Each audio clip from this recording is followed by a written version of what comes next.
Now keep in mind, Muhammad did not write the Quran. It was gathered after he died, and it was put together by the third Caliph Uthman in 650 AD. Can you elaborate? I brought several of our teams from our church, Okay. And I wanted them to see, can you go over the differences between Christianity versus the other world religions such as Islam, Catholicism, Mormonism? You mean in 2 minutes? Yes. That's like those are semester courses. We'll try to.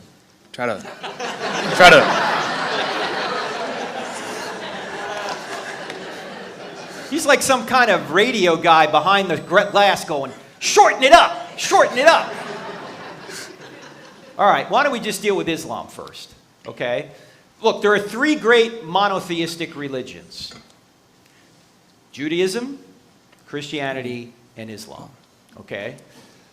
In my view, Christianity just completes Judaism.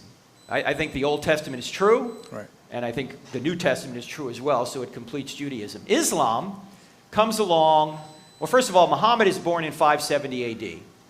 In about 610 AD, he seems to think he gets a revelation from God to say that there's only one God.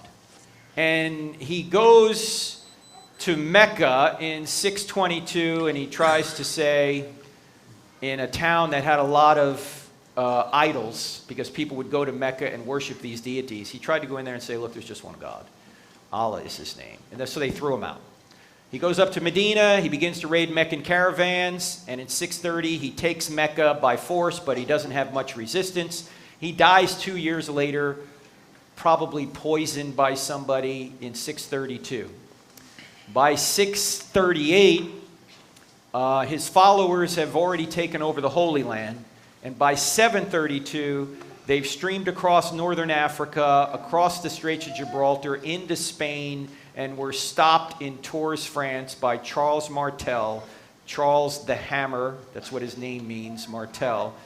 And he pushed them back, and eventually the Muslims retreated back over the Straits of Gibraltar, and to this day, northern Africa is largely, predominantly Muslim. Now, Muhammad, when he was on the earth, never claimed to do miracles. In fact, in the Quran, he says, I'm just a plain warner, I don't do miracles. Right. Miracles are attributed to Muhammad about 150 years later in what's called the Hadith, the written traditions of what Muhammad said and did. These people were not eyewitnesses. As I say, it's about 150 years later. And some of the miracles appear to be modifications of Christian miracles, like Jesus turns water into wine, Muhammad turns water into milk. Jesus feeds 5,000, Muhammad feeds, 10 or 50,000, something like that, right? They appear to be kind of borrowed from Christianity, and even many Muslim scholars say they're legendary. So, I don't think there's any supernatural confirmation that Muhammad was a prophet, okay? And the miracles attributed to him were attributed much later. Now, there seems to me an eternal contradiction here for Muslims, because in Surah 568, which is a chapter in the Quran, the 68th verse, it says, O ye people of the book. Who are the people of the book? The Christians and the Jews. Right. You have no ground to stand on unless you stand on the law and the Gospels. In other words, the Quran is telling Christians and Jews they ought to obey the Old Testament and the New Testament. The problem is, if you obey the Old Testament and the New Testament, it contradicts with the Quran. Because in Surah 4, verse 157, it says that Jesus never died.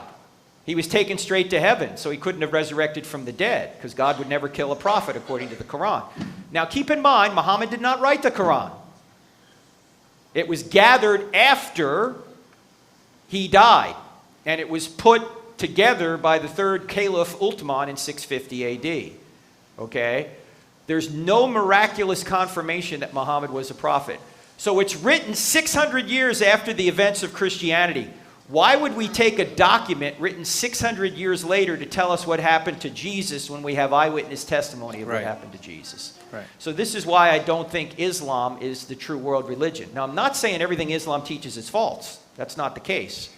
I just think where it differs from Christianity, it's false. So that's the other great competitor to Christianity is Islam. Right. Okay. Now, most Muslims would agree with the first 3 points: truth, God, miracles. Where they're going to have a problem with is the New Testament. So that's where Christians and Muslims separate with regard, one place they separate with regard to what happened to Jesus.